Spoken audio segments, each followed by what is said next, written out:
So that's, yeah, I wanted that, but I didn't realize I wanted a new schedule, because this was the one part that Raland forgot to mention, was my back gave out on me about 2 weeks ago. And I couldn't move. I mean, I was just like down for like 2 days. I could barely get up. I had to just call in and tell them, I can't work, I can't move, there's no way I can do that. This is after she did the exercise. Yeah. Wow. And this is before I realized what's my next step. And we were talking earlier about voices, you know, and our inner child. One of the inner voices is our body. My body told me, I can't work there anymore. And it told me the schedule. It told me I have to change the schedule from 6 hours to 4 hours a day. And so my body kicked in as the inner voice told me what the next step was. It wasn't a conscious thought. It was my body. My body told me. I think all of those are interconnected for sure. Yeah. Indeed. And they, even that thought of, man, I don't like the salon. I mean, that's the mind not knowing the interconnections with the relationships you have there maybe, or obviously the income or those types of benefits. It's just saying I don't like the salon. Yeah. Well, here's what's crazy about it. Here she is right down the end today. She's doing column B about how would you like it to be, and what really stood out is she's like, but that's a ridiculous request. How I would like it to be is ridiculous. Yeah. How are they gonna? Because she mentioned, all right, if I really want to be honest about how I would like to be, I would like this schedule to be like that. That would be great. She even got excited about it, didn't you? Yeah. But then it's like, but that's Then it ridiculous. happens. Yeah, it was so ridiculous because there's like 11 of us girls, you know, and we all have different schedules because of kids or whatever. And then what I wanted would interfere with the other girls' schedule. And when I talked to the manager, she's like, I don't know if we can do this. And I'm like, well, how about this and this and this? And so it's slowly working into what I want. It started when she acknowledged With a step. Well, B, first of all, she had the complaint. She realized what it was. Column B was how I would like to be. And that was kind of a struggle because it was too exciting. It was too good to be true. Then her back gave out, which forced her to confront her boss. So see, bad things happen sometimes that will cause us to go in a certain direction. So again, what I was trying to point out before is that negatives aren't always negatives. Like your back going out is a negative thing, but how do we know that it's not guiding us towards something else? Good bad luck is what my dad calls it. It's good bad luck. So if you have bad luck and you're complaining about your life, it's because you're being nudged in another direction. And why not surrender to that and allow that to happen? Allow the positives why not? When I'm finished working with someone and they have their list of positives that are ridiculous, that with every one of them, they'll say, no, that's not, they'll read it. I'll say, read it through. Is that impossible? Well, no. Suddenly it's possible. Right. Suddenly we went directly from all the negative and all the bad, surpassed all the arguments about it to how you can have it, and then you see it and you go, actually, why not? Yeah. Why not? And then taking that one step towards it, look what happens. I mean, it doesn't always happen overnight, but then you see things the gears start shifting and things start moving and things start changing and bad things happen that cause us to go in a certain direction. Yes, what's really great about that is a lot of times we feel like we have the whole burden to try to figure it all out. Yeah. But out of the second column, and I want to see if you guys experience this like I did, magical things happen. Yeah. Maybe you meet someone, or a phone call, or you're watching TV and you get this idea.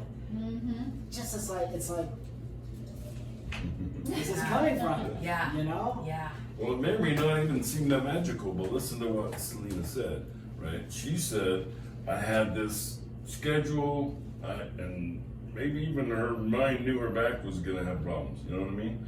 But doesn't have to be even that mysterious. It's like, I would have mentioned to my boss, she's, oh, no, there's 11 girls and there's this and this, right? But the magical part was, well, I actually have a back problem. Okay, let's work it out. And magically, you're able to work it out with your boss and it's still working. See what I mean? That is what the mind is good at. But we block that. we block that and we say, oh no, my boss would say that's not impossible. That's too hard. That'll never happen. But then when you give that permission, you're making this pathway to a solution that formerly wasn't there, quote unquote. You know what I mean? You're giving that. You're saying let it allow that to happen. I think if I would have just listened to what I wanted and followed through with it and just said, okay, I'm just going to talk to my boss, then my back probably never would have gone out. Right. I would have. That's being proactive. Right. Yeah. I And stopped it. things happen that get in our way when we're not willing to take that chance. Yeah. So when we get good at this, it's like we'll know exactly what we want to do. We can bypass all of those things that cause us to give us a reason to take. We need the reason. Yeah. Don't We need the Why, reason. though? We need the excuse. We do. To do what we really want to do. Yeah. Yeah. Thank goodness my back went Oh, out. darn. Yeah. So I was able to pursue the schedule that I needed. Yeah. Yeah. That's right. Yep. That's right. Small changes in language that are so powerful. Yep. Exactly. Now, I wonder if Salina is introducing to column C. Are we ready to go there yet? What do you think? What's next? What do you think? Oh, you guys are leading. I'll chime in as we go, but I think that that's a good place to be, Carolyn. Yeah, so, well, I do want to point out some things that you guys have all brought up, and just, I'm loving this. And I wanted to point out that this is like, what I really want people to understand and be aware of, that it's like a thumbprint. The data is like a unique snowflake or thumbprint. It's like no two are the same. Each person and each situation that a person has, it's completely unique.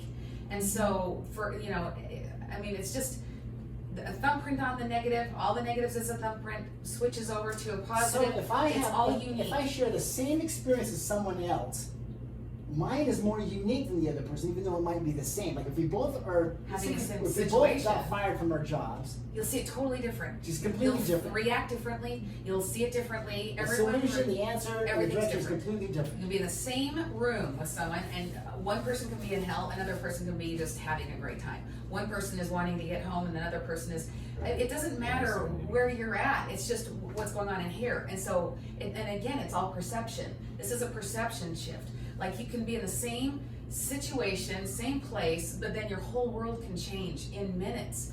Doing the system, you can have a whole perception change 10 minutes, writing everything down, and then you suddenly see you've been given permission, you validated everything, you realize, oh, I can do this thing. So the thing is, now you know you have this thumbprint going to column C or 3. It's not the third column.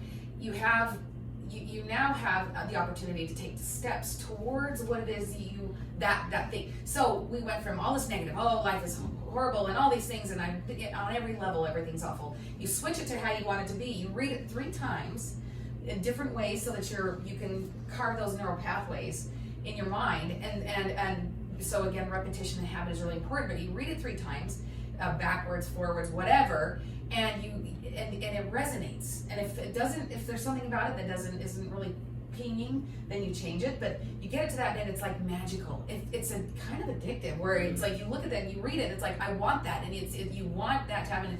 If you're rewriting and repeating it, you're convincing yourself, I could have this. But then you jump immediately to, okay, so back up. I'm telling these people, it doesn't matter. It's not logic. It doesn't have to be logical. But I don't ever go from you can have whatever, just write it down, to trying to convince them that they can. I just go right to, okay, what's a step that you can do towards that? Because now What's the next we're step? assuming that we're doing this, and they're like, we're doing this, okay, and then what? One little step, one thing I can Small do towards step. that. And you know what that does? It's like, when you start something, I'm gonna go to the gym for 5 minutes, but then you think, I'm already there, might as well go 10 minutes. I mean, you never know what power you give yourself by just unlocking the door.